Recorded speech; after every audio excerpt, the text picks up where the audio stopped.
ডিসেম্বরের মধ্যেই আবাসের টাকা দেওয়া শুরু করবে রাজ্য সরকার। বকেয়া রয়েছে কেন্দ্রের টাকা, তাই কেন্দ্রের ওপর ভরসা না করে রাজ্যই দেবে আবাসের টাকা। मेरा सफेद तुरंत खुले, भरपूर झाग दे और इसकी स्मार्ट साइंस दे स्मार्ट केयर और फ्रेशनेस। मेरी चॉइस मेरा सफेद। 11 লক্ষ মানুষকে 1,20,000 টাকা করে দেওয়ার সিদ্ধান্ত রাজ্যের। উপভোক্তা পিছু 3 কিস্তিতে মোট 1,20,000 টাকা করে দেবে রাজ্য। 20 ডিসেম্বরের মধ্যে 11 লক্ষ মানুষের অ্যাকাউন্টে আবাসের প্রথম কিস্তির টাকা। নবান্নে পঞ্চায়েত পূর্ত দপ্তরের সচিবদের সঙ্গে মুখ্য সচিবের বৈঠকে এমনই সিদ্ধান্ত। ভার্চুয়ালি সমস্ত জেলা ডিএম এর সঙ্গে বৈঠক মুখ্য সচিবের।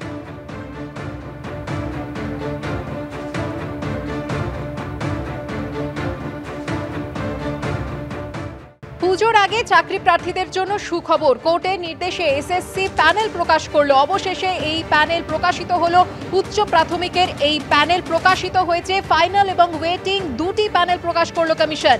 নিয়োগ বিজ্ঞপ্তির 8 বছর পরে অবশেষে প্যানেল প্রকাশ। প্রায় 14,000 পদে নিয়োগের জন্য প্যানেল প্রকাশ। চূড়ান্ত প্যানেলের সবাই চাকরি পাবে জানিয়ে দিয়েছে এসএসসি।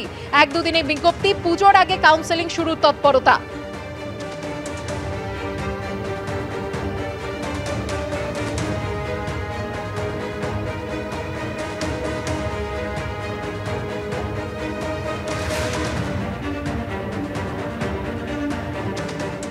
আরজিকর মেডিকেলে নিহত তরুণী চিকিৎসককে ধর্ষণ খুনের ঘটনায় টালা থানার ওসি অভিজিৎ মণ্ডলকে গ্রেপ্তার করেছে সিবিআই। আর এবার যেমনটা জানা যাচ্ছে, গতকাল রাতে প্রেসিডেন্সি জেলের হাসপাতালে ভর্তি করা হলো টালা থানার প্রাক্তন ওসি অভিজিৎ মণ্ডলকে। সূত্রের খবর, শিয়ালদা আদালত থেকে গতকাল জেলে ফেরার পর অসুস্থ বোধ করেন অভিজিৎ। স্বাস্থ্য পরীক্ষার পর প্রাক্তন ওসিকে প্রেসিডেন্সি জেল হাসপাতালে ভর্তি করা হয়। আদালত থেকে বের করে প্রিজন ভ্যানে তোলার সময় হোঁচট খেয়ে পড়ে যাচ্ছিলেন টালা থানার প্রাক্তন ওসি। সেই সময় একজন পুলিশ কর্মী তাকে ধরে ফেলেন। রাতেই প্রেসিডেন্সি জেলের হাসপাতালে ভর্তি করা হয় টালা থানার প্রাক্তন ওসি অভিজিৎ মণ্ডলকে। প্রকাশ সিনহা আমাদের প্রতিনিধি রয়েছেন টেলিফোন লাইনে। প্রকাশ, কি হয়েছিল ঠিক? না দেখো সুকন্যা, যেটা জেল সূত্রের খবর, গতকাল রাতে যখন শিয়ালদা কোর্ট থেকে দুজনকে, সন্দীপ ঘোষ এবং অভিজিৎ মণ্ডল, দুজনকে প্রেসিডেন্সি জেলে নিয়ে যাওয়া হয়, তখন যেটা জেল সূত্রের খবর, অভিজিৎ মণ্ডল টালা থানার প্রাক্তন ওসি, তিনি কমপ্লেন করেন যে তার বুকে ব্যথা হচ্ছে এবং শারীরিক অসুস্থতা বোধ করেন।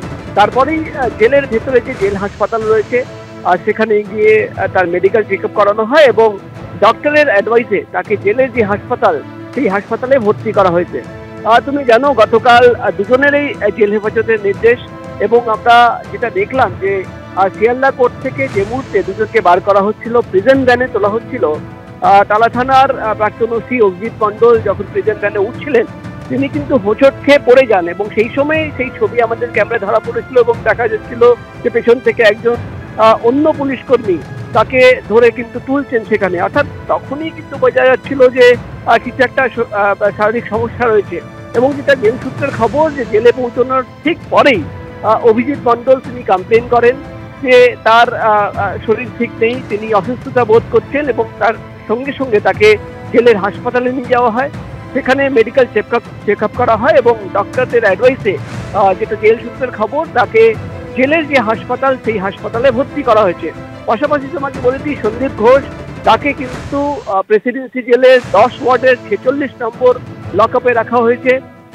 এবং আজকে সকালবেলা আবার যিনি জেলের চিকিৎসক, তিনি অভিজিৎ মণ্ডলের মেডিকেল চেক আপ করবেন এবং তারপর তাকে জেল হাসপাতালে রাখা যাবে নাকি আবার লকআপে শিফট করা হবে, সেই ব্যাপারে সিদ্ধান্ত নেওয়া হবে। কিন্তু গতকাল রাতে শারীরিক অসুস্থতা বোধ করার জন্যই কিন্তু অভিজিৎ মণ্ডলকে এই মুহূর্তে, যেটা জেল সূত্রের খবর, প্রেসিডেন্সি জেলের হাসপাতালে রাখা হয়েছে।